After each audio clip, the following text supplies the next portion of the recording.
mundiales. Estamos al lunes 25 de mayo del 2020. Para nosotros es un gusto poder hacer esto. Créame que disfrutamos haciéndolo, pero también para nosotros es demasiado importante saber que estamos siendo de bendición para su vida. Por favor, comente, por favor, comparte este video, dele like, agréguese a la página en YouTube.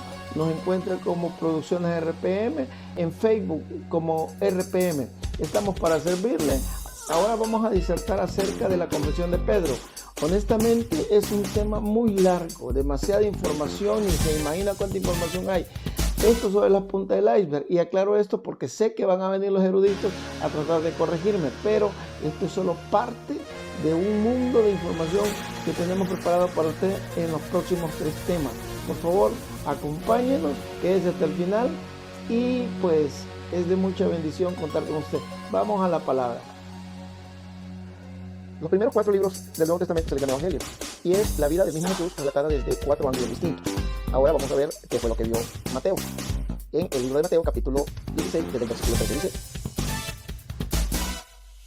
Viniendo Jesús a la región de Cesarea de Filipo, preguntó a sus discípulos diciendo: ¿Quién dice el hombre que es el Hijo del Hombre? Ellos dijeron: unos Juan el Bautista, otros Elías y otros Jeremías o alguno de los profetas. Él les dijo: ¿y vosotros quién decís que soy yo? Respondiendo Simón Pedro dijo: tú eres el Cristo, el Hijo del Dios viviente. Entonces le respondió Jesús: bienaventurado eres Simón, hijo de Jonás, porque no te lo reveló carne ni sangre, sino mi Padre que está en los cielos. Y yo también te digo que tú eres Pedro, y sobre esta roca edificaré mi iglesia, y las puertas del Hades no prevalecerán contra ella.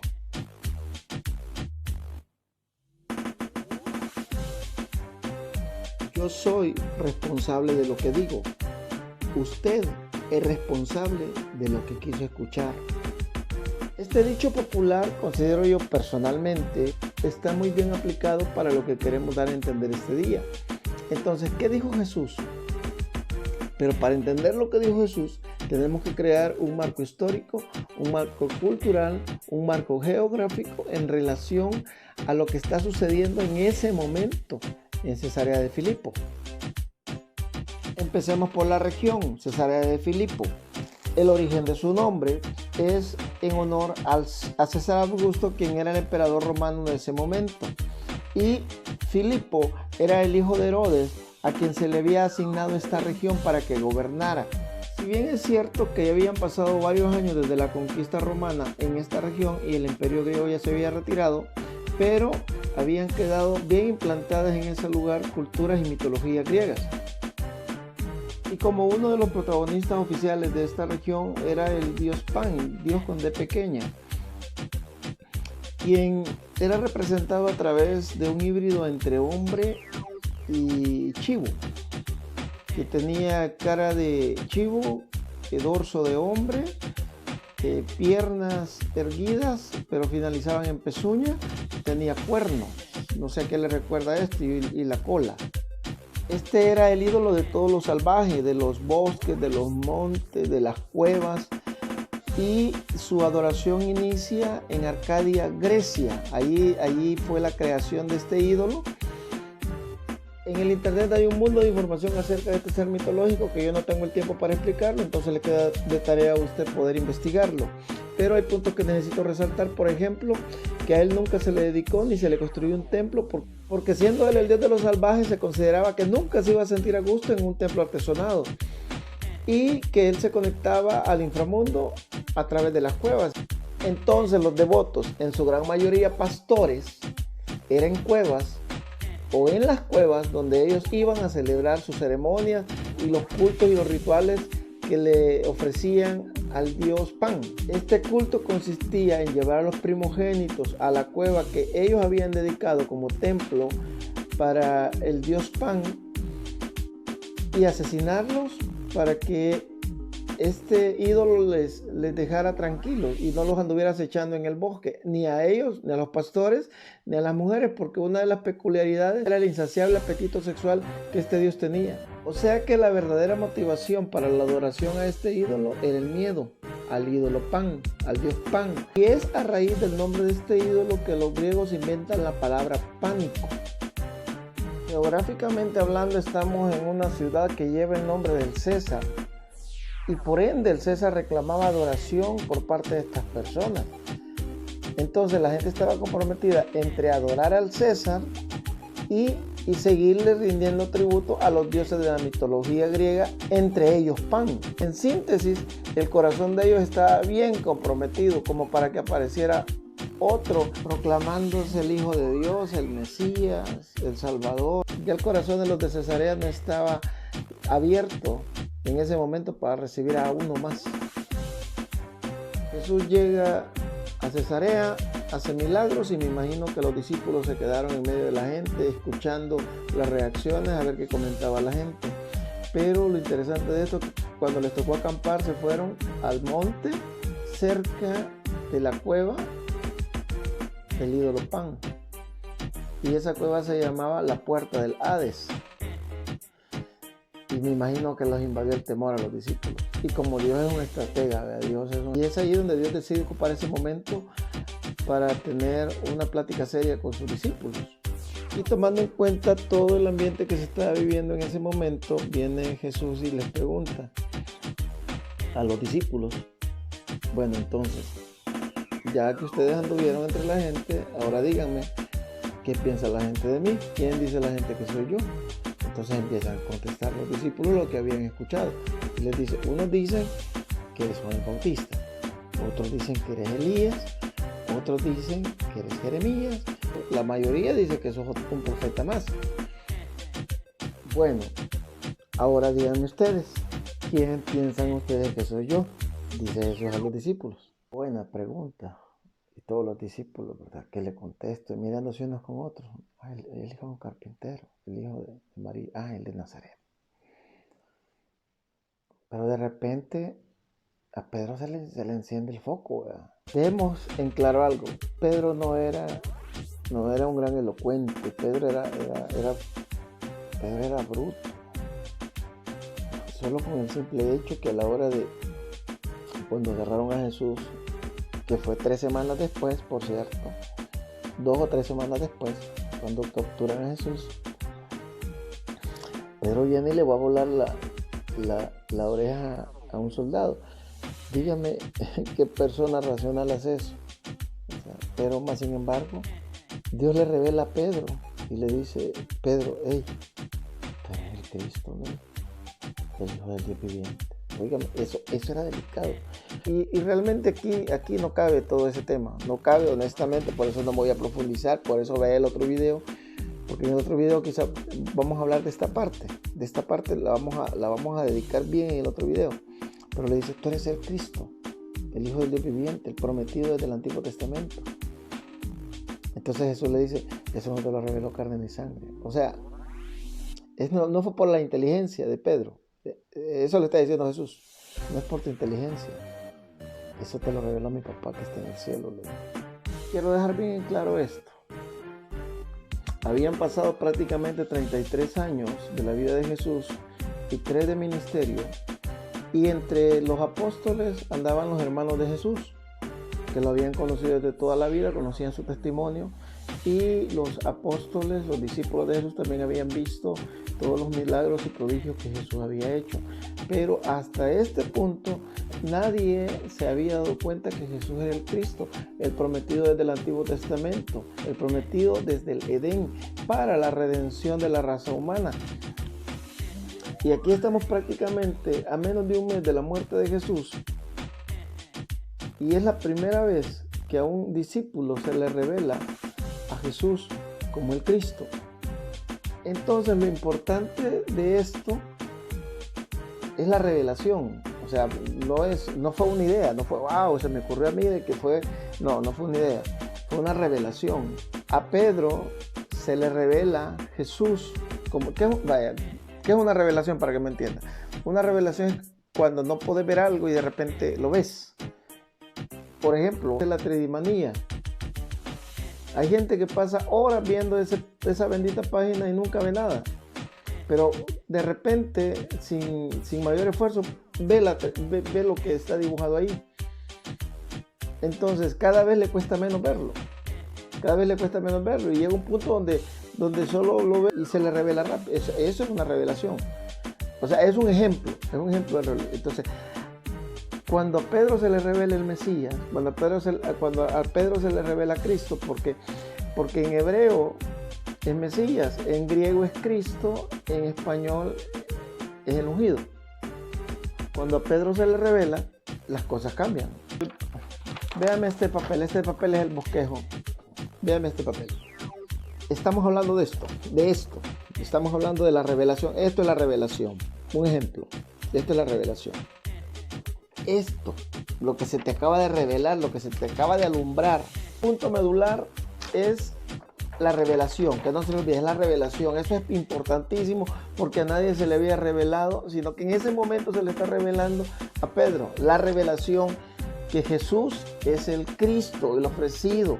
Jesús es el que iba a venir a salvar y a rescatar lo que se había perdido. Entonces, esa revelación en ese momento se está convirtiendo en una causa, la cual engendraría un movimiento mundial.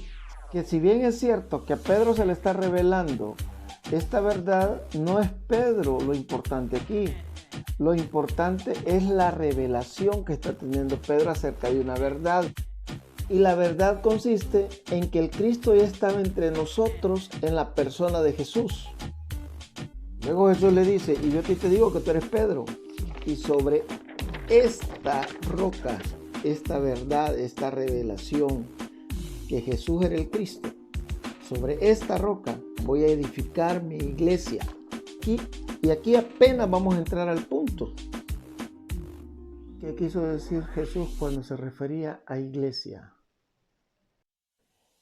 En ese momento habían 3 organizaciones: el tabernáculo, la sinagoga y la iglesia. Los 2 primeros tenían que ver mucho o todo con la religión, pero la iglesia no tenía nada que ver con la religión, nada. La palabra iglesia tiene raíz en una palabra griega que es eclesía, que se divide en 2, es una palabra compuesta, eclesía. Este vocablo griego se entiende como los que salen fuera o los convocados a salir. ¿Quiénes eran estos? Eran personas maduras, mayores de edad, que habían tenido por lo menos 2 años de servicio militar para poder razonar y tomar buenas decisiones sobre temas que afectaban positiva o negativamente a sus comunidades. Y eran los que decidían y los que resolvían los conflictos. Es decir, que Jesús le estaba diciendo a Pedro, Pedro, a ti te digo que sobre esta realidad, sobre esta verdad, sobre esta roca, sobre esta revelación, voy a edificar una organización que sea capaz de ir y resolverle el problema al planeta. ¿Cuál era el problema del planeta? Dice la palabra de Dios, por cuanto todos pecaron están destituidos de la gloria de Dios. Ese era un problema serio. Esta tendría que haber sido una organización con tal capacidad de convencimiento que aún, toda esa ignorancia, idolatría, mitología, le está diciendo, aún ni las puertas del Hades, que la gente cree tanto en esta mitología, van a prevalecer ante esta verdad. ¡Wow! Jesús estaba siendo determinante en lo que estaba diciendo.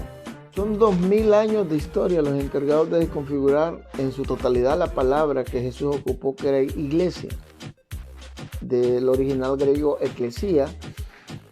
Si Jesús hubiera querido dar a entender lo que tenemos ahora por iglesia, que son locales donde se reúne la gente para cantar, orar y aprender de la palabra o estudiar la palabra de Dios, hubiera ocupado la palabra quejilá. Es la palabra que más se acerca del hebreo a los convocados para adorar. Pero ocupó una palabra en griego donde denotaba que lo que él quería era resolver el problema de la humanidad. Es más, Jesús fue muy odiado por los del templo, porque Jesús estaba totalmente en contra de los líderes religiosos que oprimían a la gente. Analízalo. Las congregaciones que ocupamos el nombre de Cristo como bandera, siempre han pasado por episodios en la historia muy críticos, muy graves, de amenaza, y hoy no es la excepción. Pero ¿sabe quiénes son los que sobreviven? Los que se organizan. Los que sobreviven son aquellos que hacen iglesia. Porque congregaciones hay muchas, pero en esta etapa solo sobreviven los que están organizados.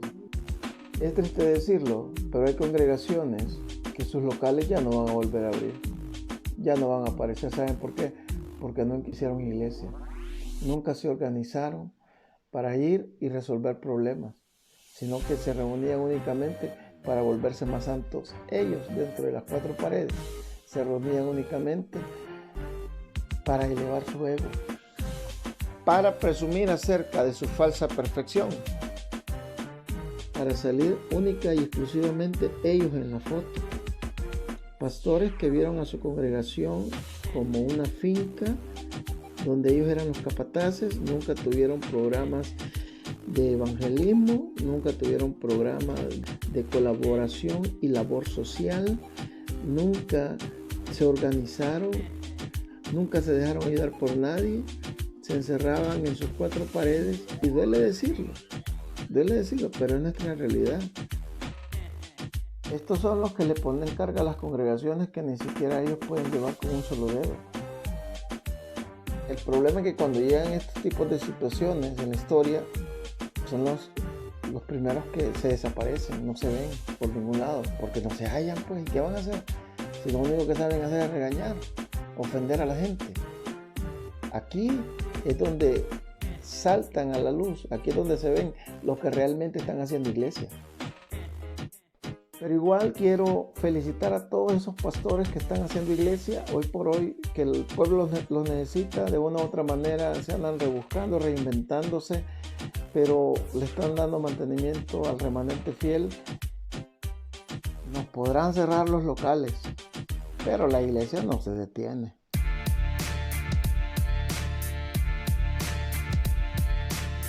Y de esta manera también yo quiero agradecer al equipo de producción del proyecto RPM, Recursos y Proyectos Ministeriales, quienes me están ayudando a hacer de bendición en estos tiempos de pandemia a la comunidad cristiana.